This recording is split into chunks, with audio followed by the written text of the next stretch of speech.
Howdy folks, Brother Jim reporting here from End Times Prophecy News. Federal judge tosses a lawsuit that accused Trump campaign of conspiring with Russia and WikiLeaks to hack and release DNC emails. More winning. Henry Hudson, a federal judge for the Eastern District of Virginia, tossed out a lawsuit Friday from 3 individuals who sued the Trump 2016 campaign for conspiring with Russia and WikiLeaks to hack and release DNC emails. Well, it didn't get any farther because it's been thrown out before it started.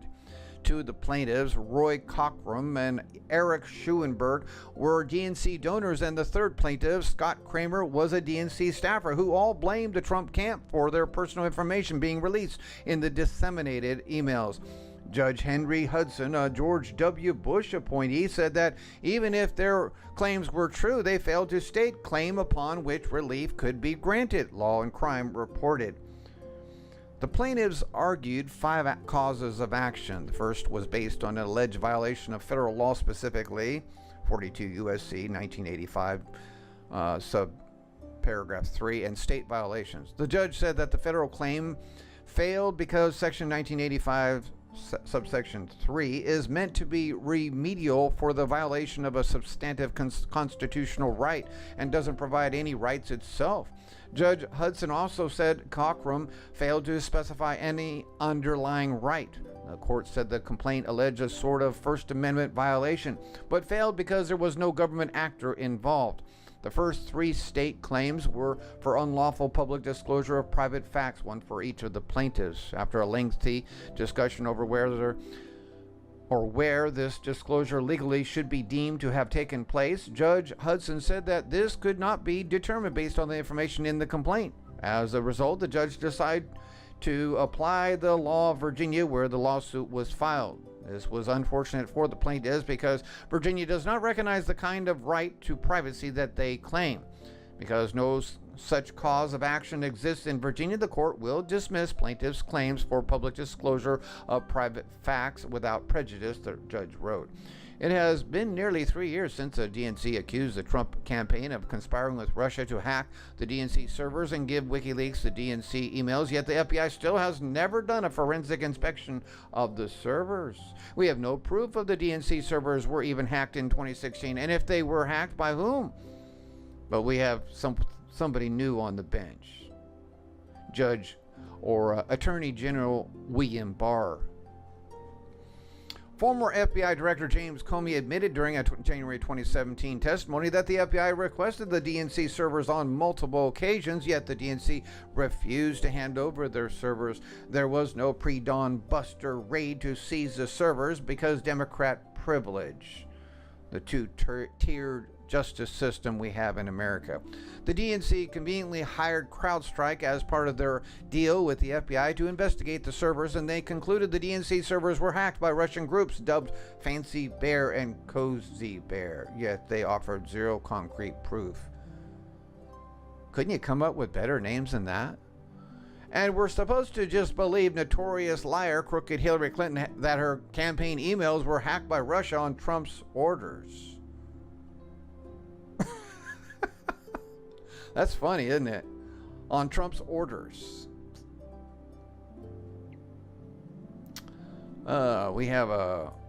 This is my old one here, sorry. Socialists and Antifa mobilizing in D.C. to protest Brazilian President Jair Bolsonaro meeting with President Donald Trump. A large amount of Antifa and socialist groups are organizing a protest against President Jair Bolsonaro meeting with President Donald Trump in D.C. this weekend.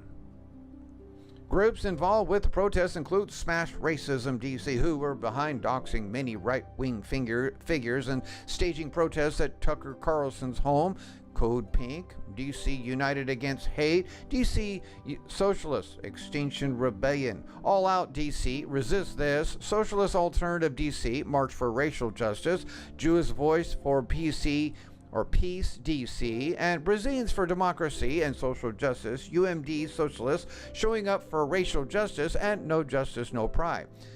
I wonder how many of these George Soros had his payout money involved in. I wonder how many of these NGOs that he made and created. I suggest probably 100% of them.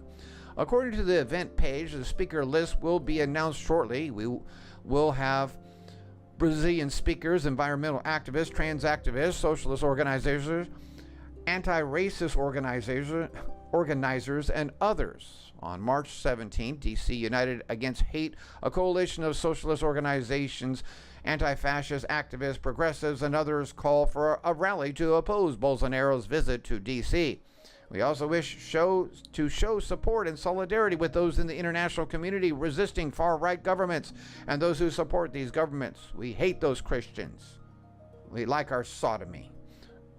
The same weekend, there will be actions and demonstrations around the world to recognize March 16th as an International Day of Anti-Fascism.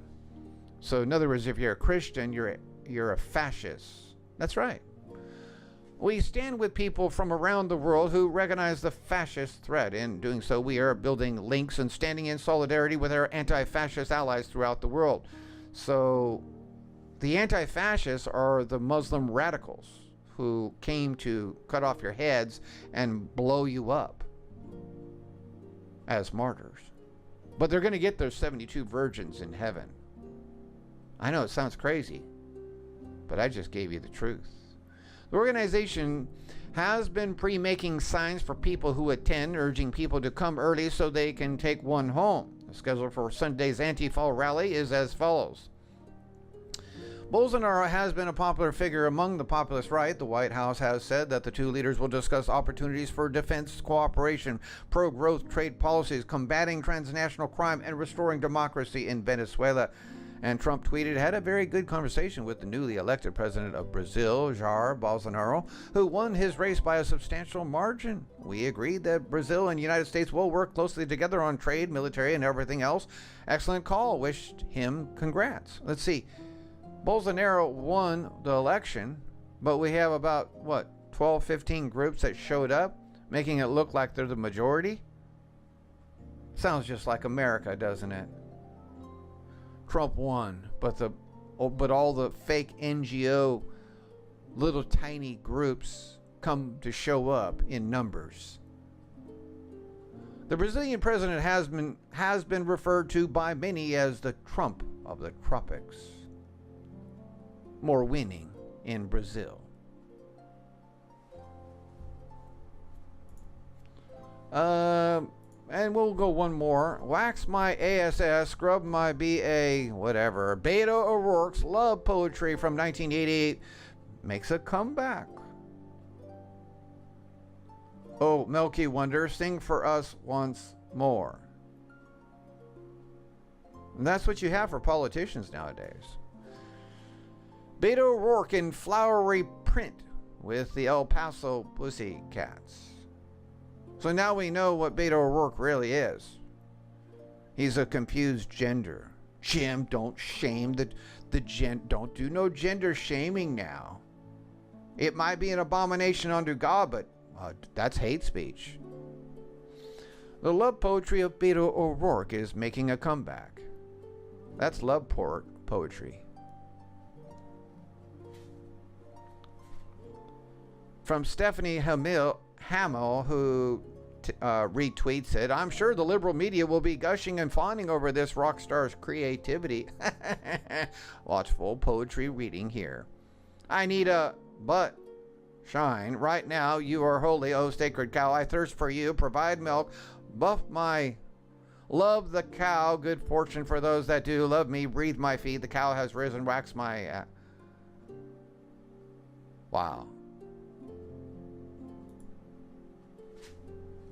Okay, back to something a little bit more wholesome. God's pure, inerrant, infallible word of truth. In Hosea chapter 9 we start. Rejoice not, O Israel, for rejoice as other people, for thou hast gone a whoring from thy God. Thou hast loved a reward upon every corn floor. The floor and the winepress shall not feed them, and the new wine shall fail in her. They shall not dwell in the Lord's land, but Ephraim shall return to Egypt, and they shall eat unclean things in Assyria. They shall not offer wine offerings to the Lord, neither shall they be pleasing unto him. Their sacrifices shall be unto them as the bread of mourners. All that eat thereof shall be polluted. For their bread, for their soul, shall not come into the house of the Lord. And that's the way Israel is right now. But in the house of the Lord in the millennium, it'll be totally different. God will wipe away all abominations. And those appointed to desolations will be those who were doing the abominations. Daniel 9:27. Thank you for listening. Let me be serious with you. I would rather that you donate to my ministry directly. I cannot survive financially to keep this ministry and news service going without your help. And we all know there are plans to shut me down again. But many of you would like to receive a gift or product as a token of my appreciation. And I don't blame you. Isn't it about time Uncle Sam started paying you instead of you paying him? It is about time. The federal government pays you your rent check. The government rents out thousands of buildings instead of buying them every year. This is all funded by the current $11.1 billion building fund in our budget. Get your free federal rent check today. Sign up with the Federal Millionaire information here down below. Become a shareholder to receive federal rent checks for life by making a one-time investment as a shareholder. An IRS ruling declares this to be totally legal. This is no joke, no scam, and been for many years. The longer your name is on the distribution list, the larger your federal rent check grows. As inflation rises along with real estate, the government pays you more every year. Starting out as little as $1,800 a month would be your rent check. Wouldn't that be nice to receive every month a rent check like that? The federal government continues to raise your income as inflation rises. This puts an end to retiring with a fixed income that leaves you going broke as you get older. This will put a major dent in those people who hate their home taxes going up every year, wouldn't it? And folks, the price for this valuable information will cost you only $39 a year or $79 for a 2-year membership. Sign up today.